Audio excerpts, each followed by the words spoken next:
Muy bien. Y volviendo ahora a tu vuelta al país, vas y venís todo el tiempo, pero bueno, estás Todos los meses. en un proyecto de un partido. ¿Y qué era que te motivó ese proyecto a Unidos? La idea era hacer algo diferente desde el punto de vista político a partir de observar que las opciones políticas nos llevaban siempre al mismo camino. Entonces uno veía que las listas sábanas se armaban por 3 o 4 personas, dirigentes de un partido, que decían que vos ibas primero, que yo iba segundo, que el operador iba tercero. Mm. Entonces, ¿y quién dice? ¿Qué aptitud Martín o Gustavo tienen para estar en una lista? No era importante. Lo importante era ver quién aportaba plata a la campaña o cómo te llamabas, cuál era tu apellido, si venías de una estructura partidaria tradicional. Entonces dijimos, no, esto no sirve, porque en definitiva entra gente al Congreso, que muchas veces entra porque necesita un fuero privilegiado para no ir preso, otras veces para hacer cambios en beneficio propio, otras veces para robar plata, algunas veces con la intención de hacer algo, pero sin poder mostrar cuáles eran sus verdaderos talentos para llegar. Entonces nos dimos cuenta que ningún partido nos representaba y ahí armamos a principios de este año 2020 Unidos, que tiene como característica que son los propios afiliados los que elegirán la lista de candidatos por orden de votación, donde además los afiliados pueden ser candidatos si quieren, vos, cualquier persona, yo, nos candidatamos y si la gente nos vota, adelante, donde no hay egos, donde no importa si voy yo o vas vos o quien nos está escuchando a representar las ideas en el Congreso, lo importante es que alguien las represente, sin egoísmos. Y esto nos permite pensar en llegar lejos, porque no estamos pensando que yo soy el salvador de la patria y que tengo que ir. No, Claro. si vos, porque los afiliados te eligen, yo te voy a ayudar, te voy a apoyar con muchísima humildad, con toda mi capacidad de trabajo, pero estaremos bien representados si en lugar de ir yo vas vos. Claro, o sea, dejar de lado los héroes y salvadores que siempre tuvo la Argentina. Sí, y que además generan el ismo, ¿no? El macrismo, el menemismo, el alfonsinismo. Bueno, acá sería un unidismo, porque no va a haber alguien que asuma el poder del partido. Claramente, el día de mañana tendremos un candidato a presidente y esa persona será quien comande los destinos de la nación, pero a partir de una estructura partidaria que no tenga un dueño. Y eso es lo que aspiramos, que sea un partido político para las próximas generaciones. Bueno, te llevo nuevamente a Brasil. El otro día Dale. estaba leyendo a Sarlo, unas notas, y algo que me pareció interesante fue que ella postulaba que el PT perdió las elecciones con Bolsonaro por la corrupción. ¿Pero por qué decía ella? Porque el logro del PT fue hacer ascender a las clases pobres a clases medias. Pero el brasileño, según Sarlo, no admite la corrupción. Entonces, eso impulsó a que Bolsonaro sea presidente, según la visión de ella. Ahora te pregunto, vos que vivís ahí, ¿están así? O sea, la Yo corrupción. diría que no es tan así. La corrupción funciona en Brasil como en Argentina, dependiendo de la situación que uno tenga. Yo no tolero la corrupción, pero puedo convivir en función de una sociedad donde dependo de mi trabajo y de mi esfuerzo. Hay un montón de gente que depende del esfuerzo de otros, personas que requieren de la ayuda del Estado, y donde a esa persona, la verdad que si un político roba o no roba, no le preocupa demasiado porque no hace parte de su realidad de todos los días. Depende de la ayuda del Estado y no le importa porque no tiene cómo participar de un mayor o una menor corrupción dentro del Estado. Entonces, ¿cuál fue el error del Partido de los Trabajadores? Primera cuestión, es verdad lo que dice de haber llevado mucha gente a la clase consumidora, pero después Dilma Rousseff lo sacó, con lo cual es peor que vos no sepas que hay un mundo mejor, a que vos conozcas ese mundo mejor, alguien te ayude a llegar a un mundo mejor y después parte de ese alguien o el mismo partido te retiran. Me mostraron el dulce y me lo sacaron. Peor. En el caso de la corrupción se dio una circunstancia donde estaba tan arraigada la situación de corrupción que la gente se cansó. Y ahí tuvo mucho que ver la situación del lavallato, la justicia en Brasil que es más rápida, que en algunos casos se observa más objetiva. Entonces la gente dijo, bueno, no queremos el Partido de los Trabajadores, tiene que venir otra cosa. Y la única otra cosa que había era Bolsonaro, y por eso ganó, no por Bolsonaro, no porque Bolsonaro sea la persona que podía salvar a la patria, digamos. Claro, o sea que la corrupción fue como el plus que lo llevó al triunfo.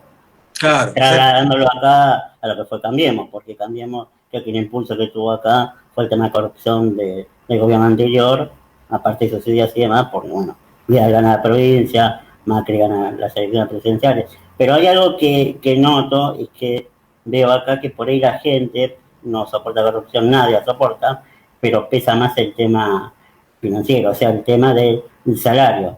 Y bueno, Cambiemos destruyó bastante el salario, a mi entender, y yo creo que por eso también perdió la posibilidad de tener un segundo mandato. No sé qué opinas vos.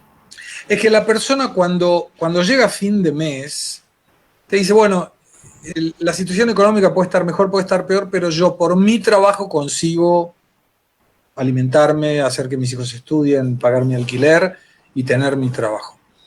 Cuando vos no llegás a eso, pero la otra opción es, pero tiene que venir alguien que eventualmente pueda tener casos de corrupción, la sensación de la gente, sobre todo de clase baja, y que no tiene acceso a una educación elevada, lo que piensa es, no me están robando a mí, no lo ve como que el robo es a ella, no ve como que parte de lo que se lleva un político podría haber ido para un hospital que hubiera impedido que un familiar se muera o estuviera internado, lo que sea. No ve como que parte de lo que se robaron impidió que haya un policía en la esquina de su casa y que detenga a un ladrón cuando lo robaba. No lo ve hasta que le pasa. Entonces, la situación económica se manifiesta y se muestra como el principal argumento para cualquier cuestión política. Y luego viene la cuestión de la corrupción. ¿Por qué eso? Porque ¿de qué me sirve a mí como ciudadano de un país defender que en mi país nadie roba si yo no consigo alimentar a mis hijos? Cuando antes, si alguien robaba, iba a decir, yo no lo vi nunca robando, alguien me dijo, la justicia, pero yo no lo vi, yo llegaba a fin de mes. Entonces decís, está bien, pero vos llegás a fin de mes porque el gobierno te daba plata y te la regalaba en una ayuda social, en un plan, en un subsidio, no importa, pero yo llegaba. Faltan recrear valores, Martín. Yo creo que la sociedad argentina necesita valores que posibiliten que la persona diga, mira, si yo quiero trabajar, consigo trabajo.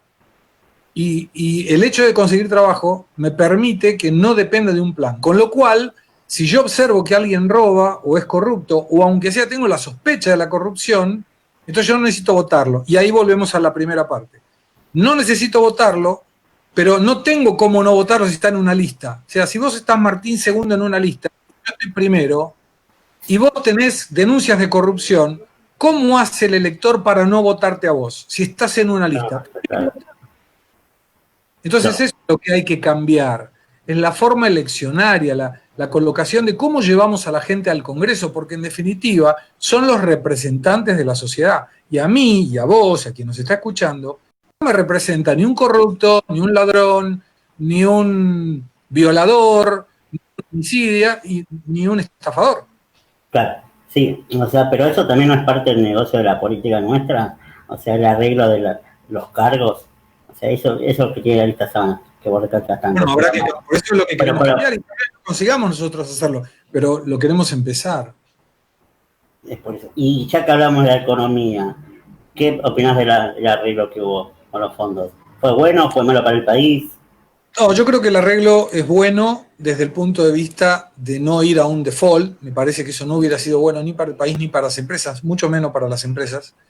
Creo que se perdió mucho tiempo para el acuerdo que se estaba haciendo, porque en definitiva los acreedores perdieron o cedieron $8 de lo que pedían originalmente y Argentina cedió el doble, $16 de lo que ofreció originalmente.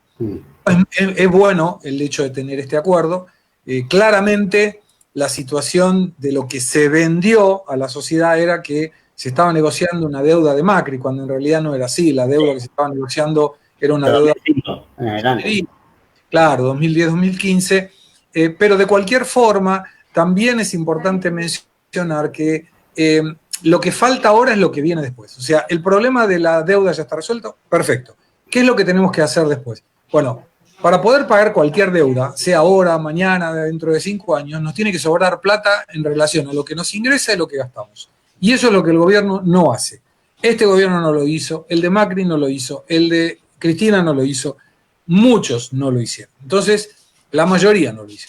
Eso es lo que tenemos que apuntalar. O sea, hay que hacer reformas estructurales que permitan que el día de mañana, cuando alguien venga y nos diga, yo te voy a dar plata, pero contame cómo me la vas a devolver, no tengamos que decir, no les cuento el programa, porque en realidad no. Este gobierno no tiene programa, y si lo tiene lo debería comentar para poder criticarlo si fuera el caso, o felicitarlo si fuera el caso, pero cuando vos no sabés qué es lo que la gente va a hacer, quien gobierna, es un riesgo institucional muy elevado. Y económico. Eso también es porque hay mucha presión tributaria, ¿no? A mi entender, porque las empresas tampoco pueden contratar, como salió ahora la ley de, bueno, una ley de trabajo. O sea, como que todo el tiempo hay como impuestos y como que no tenés ganas de contratar a nadie. No hay cómo contratar a nadie, Martín, porque si vos contratás y el gobierno después te dice que vos no lo podés echar, aunque la persona trabaje mal, vos no lo podés echar, hay algo que está pésimamente mal, que es combatís a la competitividad. O sea, yo voy a hacer un producto más caro que vos, porque vos sí podés echar al que no produce y yo no puedo echarlo. En el tema del teletrabajo dejó una cantidad enorme de brechas judiciales que el día de mañana van a generar juicios contra las empresas y que de esa manera la gente no va a contratar. Y por otro lado tenés la carga tributaria, que es una de las más altas del mundo, donde además de una tasa de inflación elevada, de una tasa de interés elevada, y le juntás todo eso, pero es difícil producir algo en Argentina, con leyes de trabajo que no son actuales, que no están de acuerdo con ningún país moderno del mundo, con un dólar que está congelado, y vos metés todo eso y decís, bueno, ¿qué sale de todo esto? Y sale cualquier cosa menos un país que sea amigable a la inversión. Y cuando nadie invierte, no hay trabajo, y cuando no hay trabajo la gente depende del Estado. Y cuando la gente depende del Estado, requerís de fondos. Y si el Estado no genera apertura económica y cosas que posibilite que esos fondos aparezcan por el aporte tributario de nuevas empresas, estamos siempre en un círculo que se cierra y del cual es imposible salir. Entonces, para una empresa extranjera, hoy por hoy es imposible invertir acá. Solo un loco tendría que ser loco para venir a invertir en Argentina. Sí. Tendríamos que hablar de otra cosa.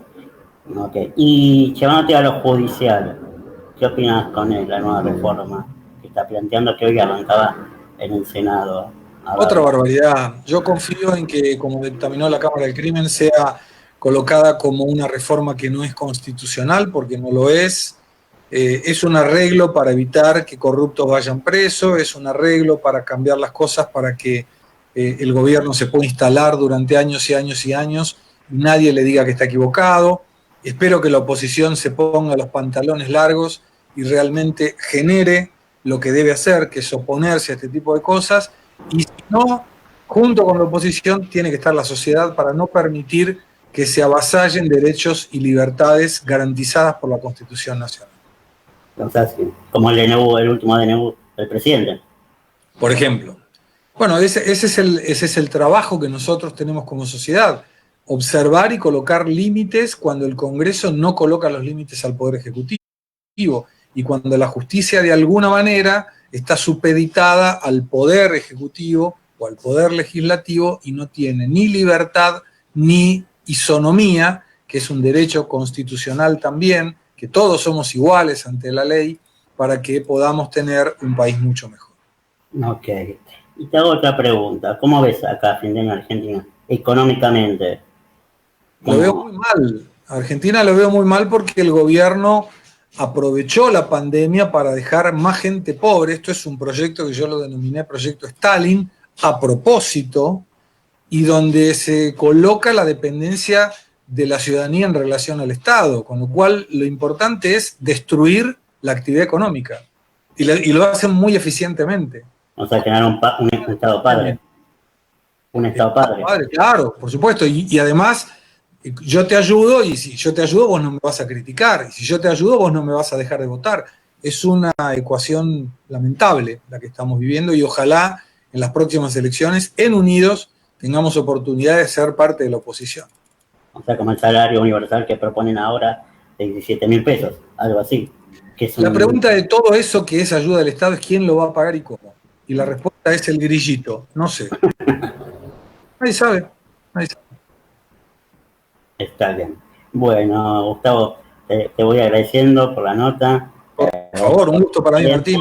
Mucha suerte en este proyecto. Bueno, muchas gracias, Gustavo. Buenas tardes. A divertirse, lo importante es ser feliz, así que divertite, pasala bien, danos siempre tu ejemplo de voluntad de superación, de ir adelante con todo y de generar ideas tan buenas como las que siempre tenés.